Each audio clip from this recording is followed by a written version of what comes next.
Welcome to InFocus with Ejaz Haider. This program comes to you from the Center for Security, Strategy and Policy Research. A word about CESPA. It's an autonomous policy research center housed in the University of Lahore. And it tackles issues that impact contemporary security and strategic developments. This program is part of that. But let's get to this episode. When a colleague pressed German Chancellor Bethmann Hollweg about what had caused World War I, Hollweg replied, and it's a quote, if we only knew. This is how Graham Allison begins his Destined for War. This is also a good point from where to begin today's discussion about the just concluded NATO summit in Lithuania. It was an enlargement summit.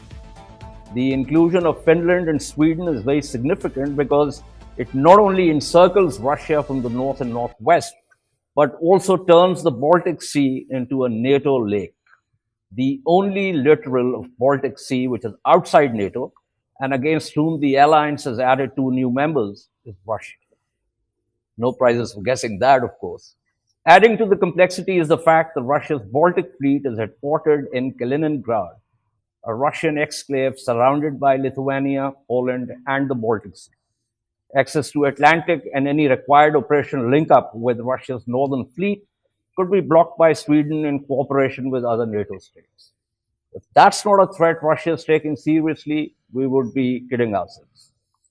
Finland could play the same role with regard to Russia's northern fleet headquartered in Severomorsk. Then there's the issue of Ukraine's inclusion in NATO.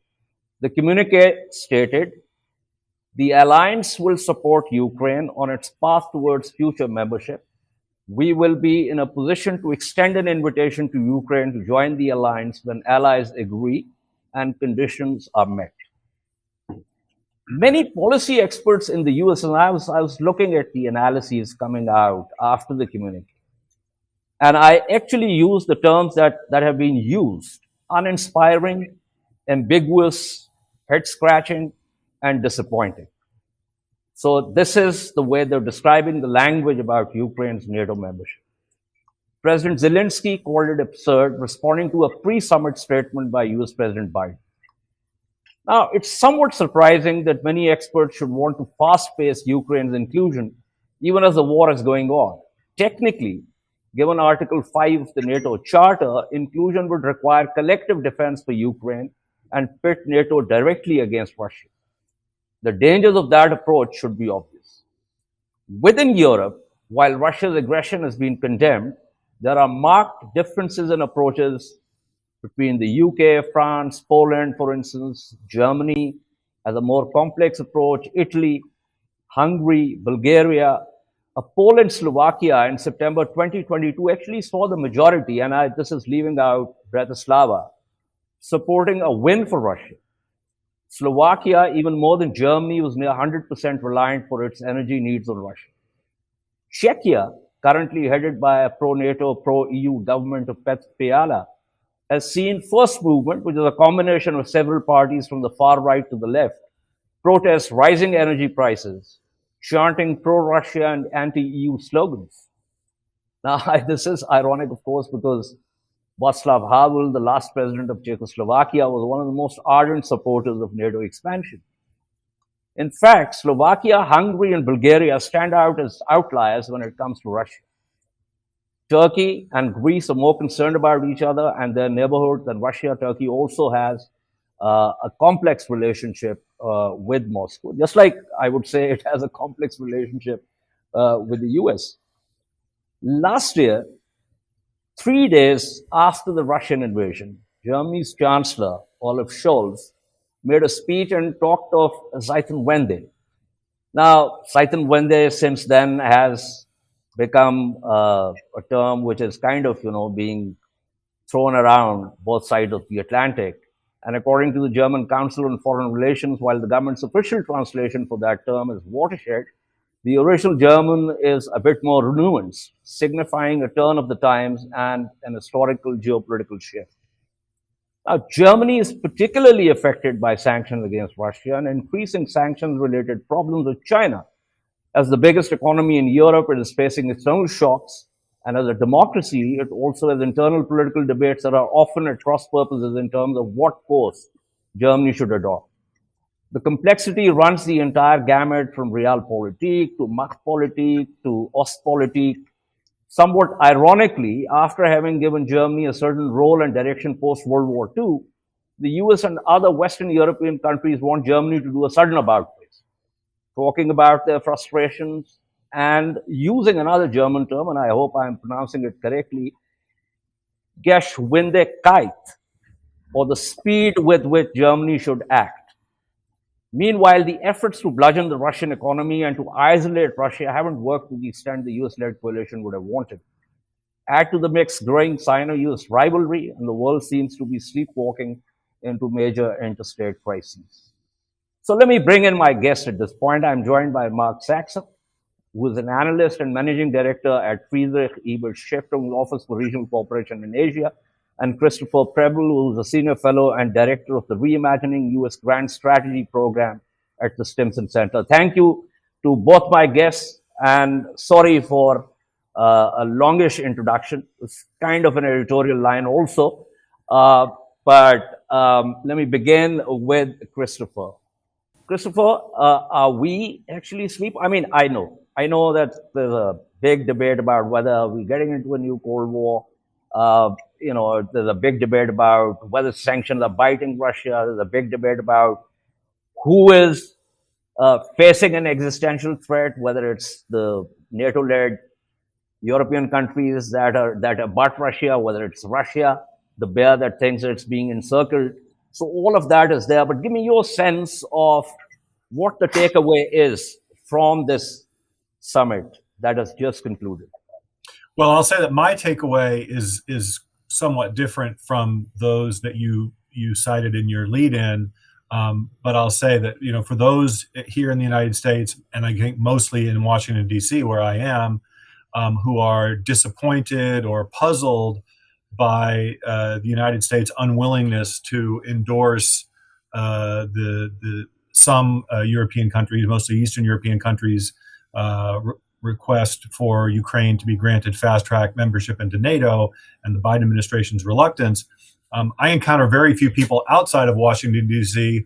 who are enthusiastic about admitting another country into NATO, and one which, as you point out under Article 5, would compel the United States to be in a more even greater state of war with Russia than we already arguably are, because of the arms we're providing to Ukraine.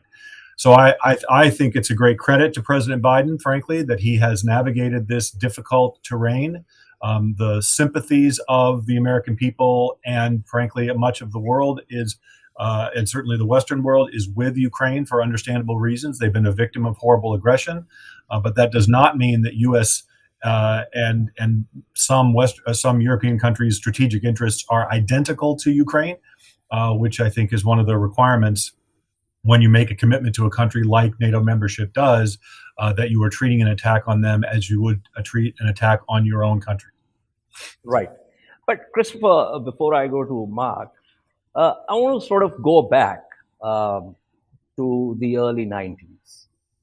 There was a lot of enthusiasm in Europe. I just talked about the late Václav Havel. He was an ardent supporter of NATO expansion.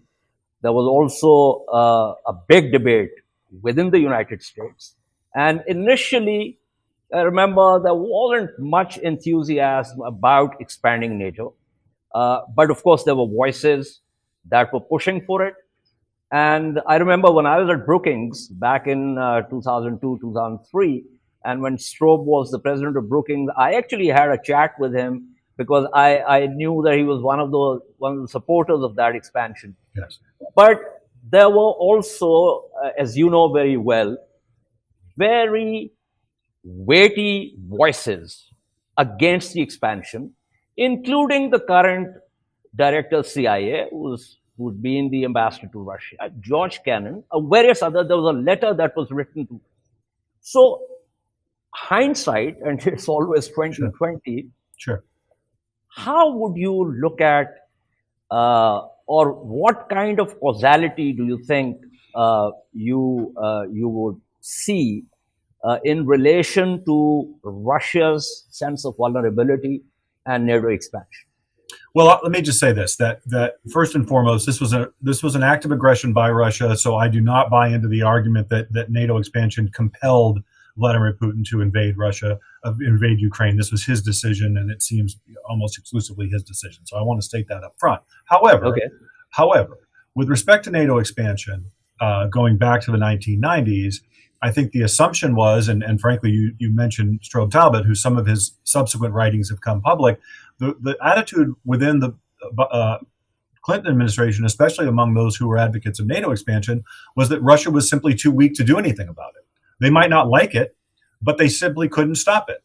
They were just too weak. They were too. This was a truly catastrophic period in Russian history, in the post-Soviet period, as they were recovering from that, the collapse and sort of putting together a new state.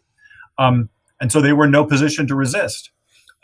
But I think the reaction of Vladimir Putin's Russia after the 2008 Bucharest summit, where President Bush, against the advice of several leading NATO states, suggested that Georgia and Ukraine should have a pathway to NATO membership, the response within a matter of months was a Russian invasion of parts of Georgia, and then, of course, the annexation of Crimea, the gray zone conflict in eastern Ukraine since then, and then, of course, the invasion in 2022. Now, I think Russia's experience in the war has demonstrated that they are far weaker than they thought they were.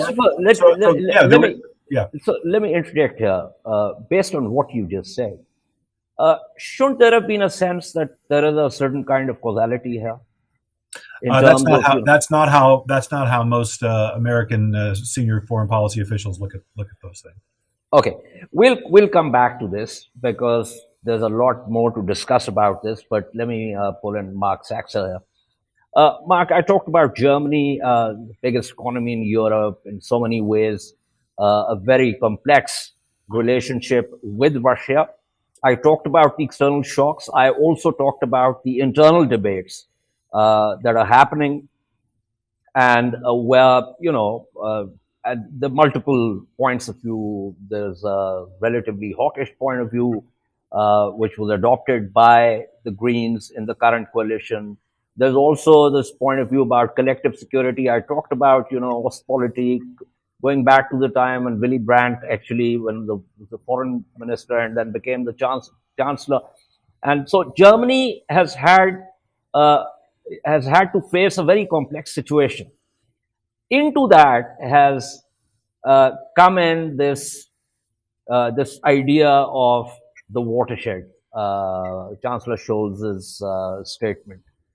So give me your sense of what Germany is doing or thinks has to do, and whether the frustrations, as I mentioned, by its partners in Europe and across the Atlantic in the US, the frustrations that they talk about, are they justified in voicing those, or do you think that Germany has been able to do whatever it could given the complexity?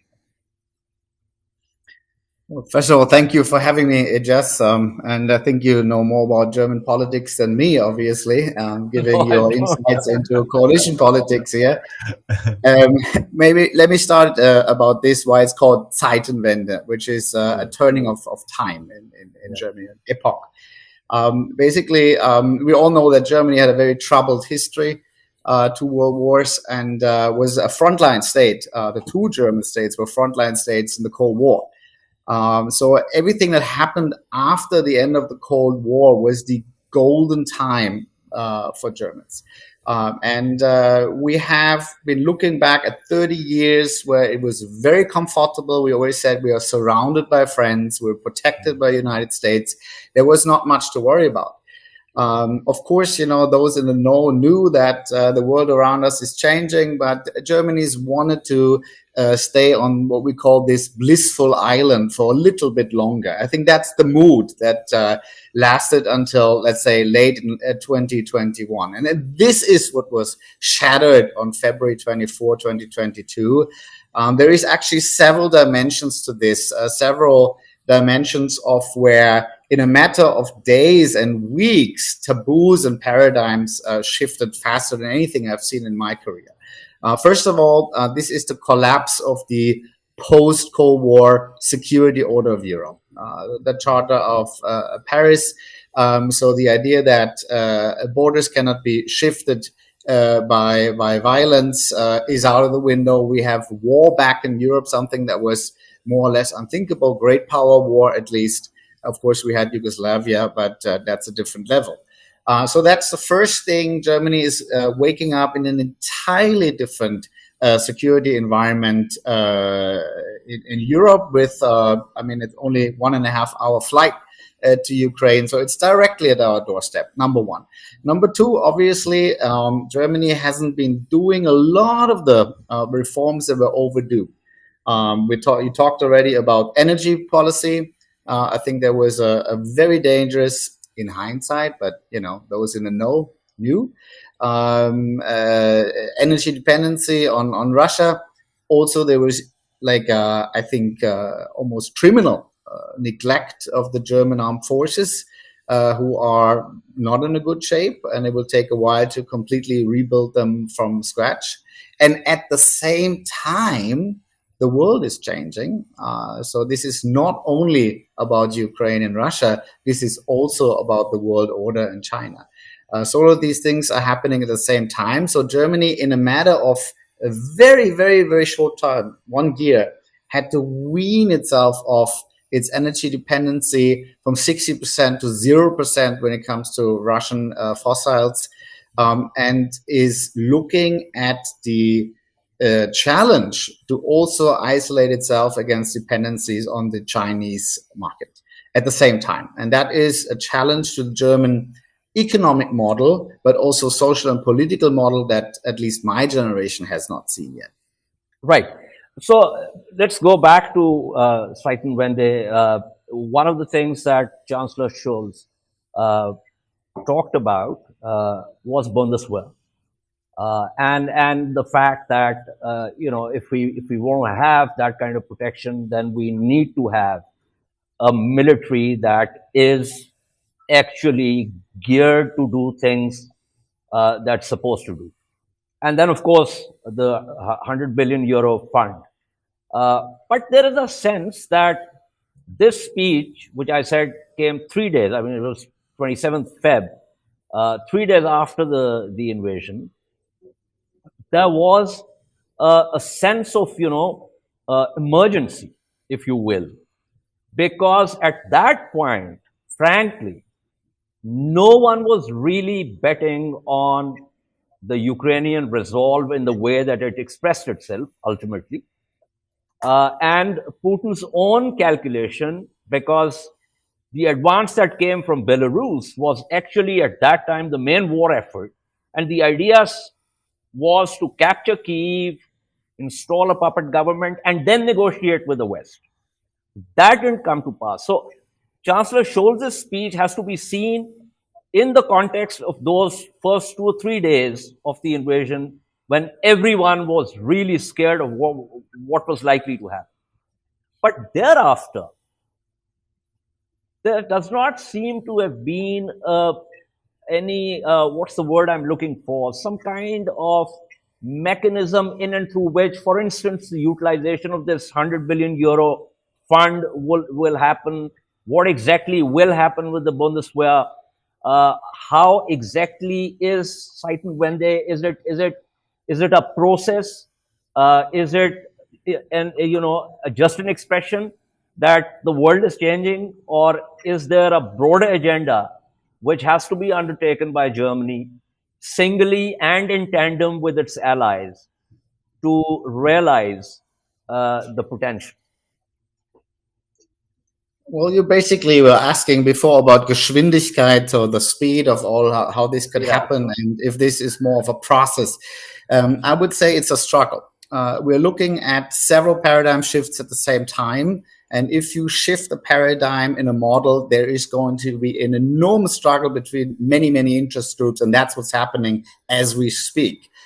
Basically, you have to do short-term things, and then you have to do long-term things. Short-term, you have to repair the German army. and you have to turn it from an out of area humanitarian intervention kind of force into a territorial defense kind of force similar to the Cold War.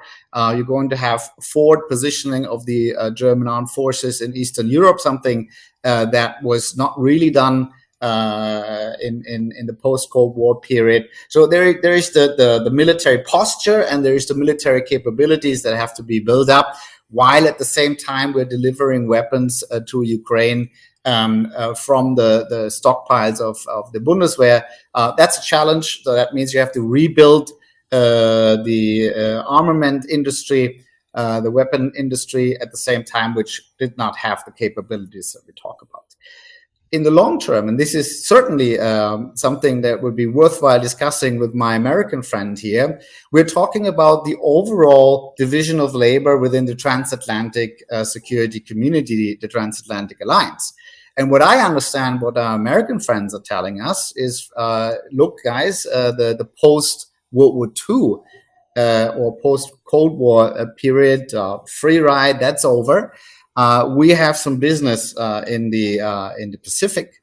So there's two choices that you have. Number one, you come with us to the Pacific, or we hand over the responsibility for Europe and that what we call the Ring of Fire, which goes all the way from the Baltics to Ukraine, the Middle East, the Eastern Mediterranean, Libya, Sahel zone, all of that stuff which is below Article 5 warfare. Let's say the day-to-day crisis. That, dear Paris, that, dear Germany, that is for you now to manage. So if that's true, and I would be very interested to know if that's also the reading in Washington, D.C., but that's how we understand it. Let me translate that to you, what that means in the political economy. We're going back, right now we're struggling to basically increase the German defense spending from 1.5 to 2% GDP. If we're going back to Cold War territorial defense posture with all that responsibility that I just outlined, we are talking 4% GDP. On top of that is the energy transition. And on top of that is all the homework that wasn't done from a looming euro crisis, banking crisis, and all the other stuff that's in the making. So think about the political economy, how you shift 3 to 4% GDP. That is a massive distribution conflict with massive interest. The German industry has massive interest in this, the German population, the welfare state, all of this is in the making. So I'm not begging for time here. I think I need to ask for your understanding what that actually means, what Enlightenment is all about. All right, good. So you did a good job, because I don't have to ask Christopher anything now. You've already thrown some questions towards him. I'll just, yeah, right. I'll just add, in fact, corroborating what Marc is saying, that recently at the summit, the suggestion that there should be a liaison office in Tokyo was shot down by Emmanuel Macron, saying that, this is not needed. Yes. And so therefore, he has very clearly indicated that we do not want to give China the impression that we are trying to sort of bring NATO into the Chinese zone. And I think that's a smart move. But Christopher, over to you. I mean, Marc has asked certain questions, so I want you to respond to them. Right. Well, let me respond to that first point. I was genuinely encouraged by the decision not to establish a NATO liaison office in Tokyo, not because I don't believe in the importance of Japan to the Indo-Pacific and to Indo-Pacific security, but because it was, I think, unreasonable for American foreign policy officials and elites to ever believe that European NATO, NATO Europe countries were going to play a major role in the Indo-Pacific. It was unreasonable to think that prior to February 24th, 2022. It is particularly unreasonable to think that after February 24th, 2022. So I think on that question, I think we've reached a certain critical moment, a turning point, if you will, in a good way. So with respect to European strategic autonomy and the ability of European countries, as has been laid out, this is going to be a challenge. And I think first and foremost, it is unreasonable for Americans who, while some Americans talking about the importance of burden sharing, also secretly or quietly were perfectly fine to have European countries dependent upon NATO and dependent upon the United States for their security. Remember, one of the original earliest articulations of the rationale for NATO was to keep the Russians out, the Americans in, and the Germans down, right? So it is unreasonable to think that this is going to be something you're going to turn on a dime, right? On the other hand, the talk around burden shifting, not just burden sharing, but more equitable burden sharing and eventually burden shifting, has been ramping up for some time. And I think it's especially urgent in light of what's happened over the last 16 months that this process begin. Now, to the point about the burden that would fall on Germany, the largest economy in Europe and the fourth largest in the world, it is also true that the collective security efforts of the NATO countries could be made more efficient with better coordination and better alignment around roles and missions. So it is not a burden that falls just on one country, not even exclusively on Germany, even though it is the largest economy in the continent. But this will take an effort. I don't dispute that for a minute. And yes, some hard choices are going to have to be made. Okay. So, Christopher, a follow-up question, which I want Mark also to respond to. So, given Zeitenwende, assuming that Germany begins to develop its military prowess, as Mark mentioned, given the political economy of it, it's going to, in many ways, transform Germany. It will not be a Germany that Europe and the United States is dealing with just now. It will be a more confident Germany that burden sharing or burden shifting is going to, in many ways, change the nature of Germany. Post World War II, the kind of direction that was given to Germany and the manner in which Germany had been vanquished, over that period, all these values have been internalized by the German society, political parties, governments, subsequent governments, and so on and so forth. So, do you think that there's a sense of wariness in the possibility of a Germany that is now no more wary of being sort of militaristic, militarily strong?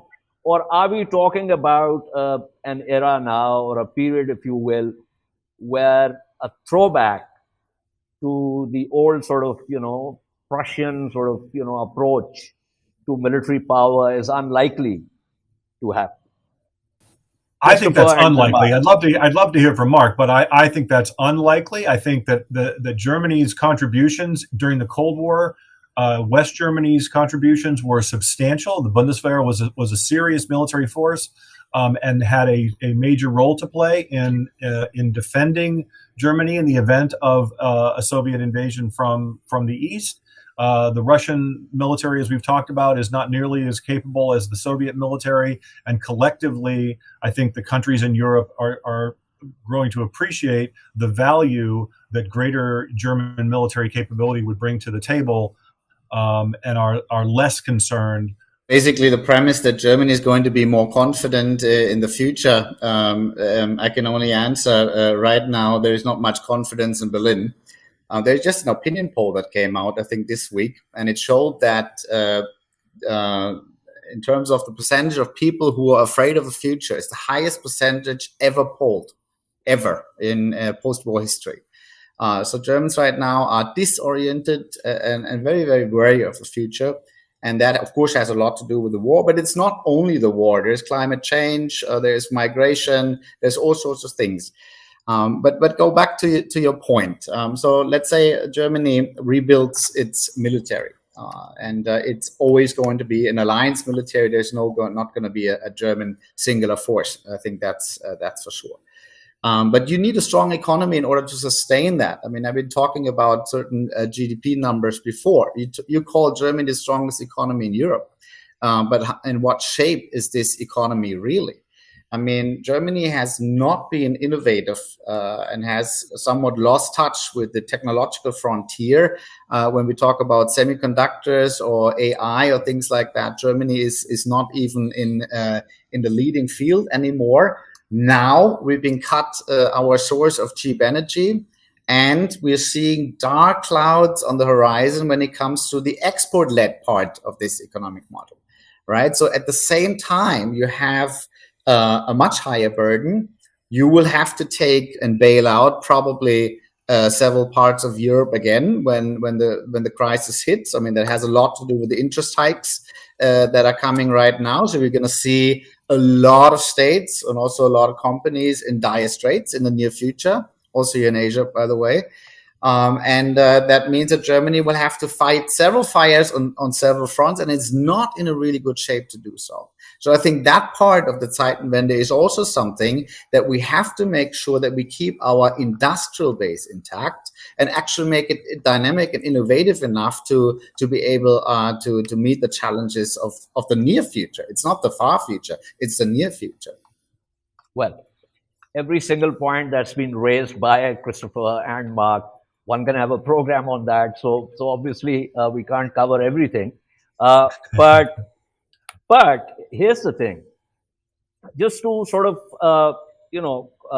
not really ground ourselves into our nationalities, but looking at the broader picture that's emerging. There was a very interesting article in the New York Times a couple of weeks ago, where the writer was talking about, the old sort of science three-body problem, and focusing on the nuclear thing, which was that, it's now the United States, Russian Federation, and China as the three states with major nuclear arsenals. I kind of chuckled reading that, because to me, if I were to present it like a three-body problem, which, as we know, vexed Newton so much, I would say the current interstate rivalries, like there is this thing with Russia, but the actual peer competition is with China. In many ways, it's, you can find similarities with Cold War. In many ways, it's very different, because this is not the Soviet Union economy. This is an economy which is constantly innovating. And in purchasing power terms, the economists say it's already bigger than the U.S. economy. So those rivalries. Then the climate. You mentioned the climate issue. That's like a gray rhino thing that's kind of unfolding in front of us. And then there's the artificial, especially not narrow intelligence, but general intelligence. If I look at the three-body problem, I'll present these as the three-body problem. And so and these are issues that actually require cooperation. What we are witnessing right now is basically the near demise of the neoliberal trading order. Luttwak's geoeconomics is back with a vengeance, or Blackwell's geoeconomics is back with a vengeance. So you've got trading blocks that are using coercive, tactics while cooperating within the blocks. So we're living in a strange world. So I want, before I close the program, without reference to nationalities, these simply as world problems. Christopher. I think you're absolutely right. These problems will not be solved by a single nation state or even a coalition of like-minded nation states. Infectious disease, space. There are a number of areas that I think some in the United States and even the Biden administration imagine can be solved by like-minded states banding together and keeping out China and Russia and a handful of countries, in the autocratic area. I don't think that's realistic. I don't think it's practical. And so I think that we have to think more creatively about competing where it is necessary, but cooperating wherever possible. Correct. Mark?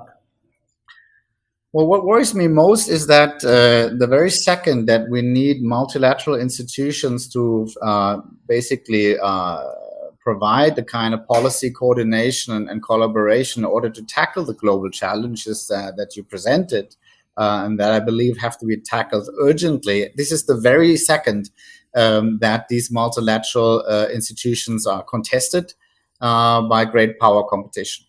So we have to see how we go forward from here. I mean, I see, let's say, 4 grand scenarios how the world order is going to develop over the next 10, 20 years. There could be a Cold War. There could be a hot war between the US and China. There could be some sort of a concert of great powers, 19th century style, minilateralism, club governance, G20, whatever, something like that. Or there could be some sort of a grand bargain that adapts the American-led world order to basically the new weight of China and the other rising powers, what I call a Westphalian compromise. And here I think it's up for Europe to really also put its weight behind a certain model, because Europe is a very special entity, is a supranational, very fragile entity based on the rule of law that can only survive in a rule-based world order, right? So we need to make sure that we do everything that we can save and salvage whatever we can of the multilateralism that was developed, but it has to be adapted to the 21st century. This cannot be a multilateralism of 1945. And I think that is some real grand statesmanship that is being required. And frankly speaking, I'm a bit worried. I don't see much of this grand statesmanship around these days. I'll join the club. I think at exactly the point that the world requires cooperation, there's going to be conflict. I think, and I am also a little skeptical, in fact, very skeptical, and sometimes critical also of the term rules-based order, because there is a clear sense of whose rules. I mean, post-Second World War, security architecture is essentially US-Europe dominated. And I think you got now other powers emerging, China being one, that wants to be part of the international order. Of course, it's a different kind of culture, it's a different kind of government. And therefore, the big question to me is whether we are going to actually do something pragmatic, or we are going to do the sort of neoliberal moralizing with reference to how countries should internally behave. It's an important question. And the easy answer is that, look, I've taken a moral position and I'm going to stick to that moral position. But then we have also seen that in realpolitik, the very countries that talk about this moral position have also reached out to countries that are dictatorial, totalitarian. So I think there's a bit of a, double speak there, which is fine. I, as a structural realist, I never get into the idealism of things. But finally,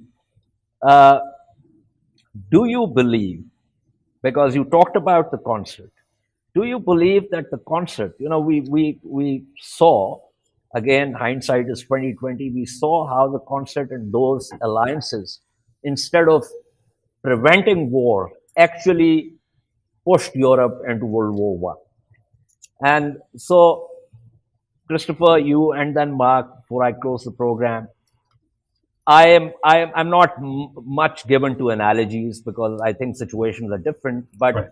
One can draw certain lessons from history. Sure.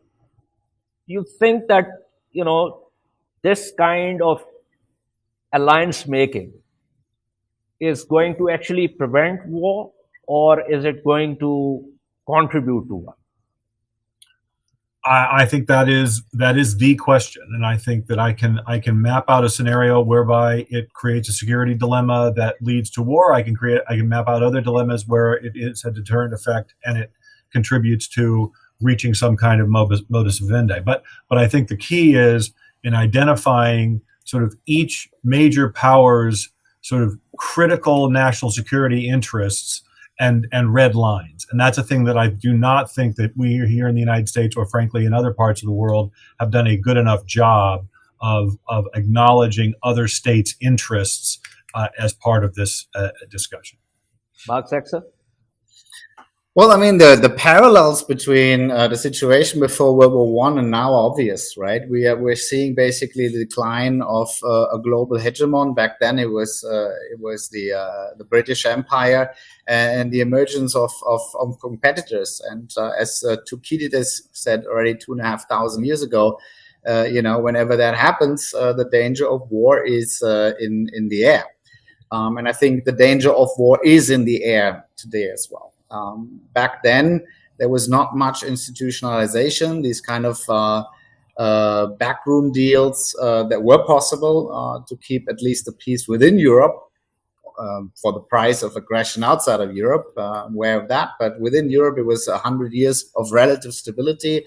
But it was not institutionalized enough to tackle these kind of challenges. And I do not believe a concert of great powers is enough to tackle the much more complex global challenges, from pandemics to climate change, that we're facing today. So I really think we should make a major effort to save the rules of the road, to save multilateral fora. I'm with you, Ejaz. It cannot be basically the rules that have been made in 1945. I think we have to adapt to the 21st century, but to keep some of the rules of the road, to keep some of the fora where we can come together and collaborate, I think is essential. Absolutely. Anyway, on a lighter note, because there's been quite a lot of pessimism in the last section of this program, I'm so happy that you pronounced it as Thucydides, because when I talk to my American friends, they pronounce it as Thucydides. So I tell them that you cannot pronounce it Clytemnestra. It is Clytemnestra. Greek does not have the C sound. So yes, it's Thucydides. And on that note, thank you so much, Christopher Preble. Thank you so much, Marc Saxer. I'm really grateful to both of you for your insights, for participating in the program. And hopefully we'll have other opportunities to discuss a number of points that have been flagged, but which we could not discuss, more in depth. So thank you so much. That's all from this episode. If you like the discussion, click on the subscribe button. That helps us bring you quality discussions. Until our next episode, goodbye and stay safe.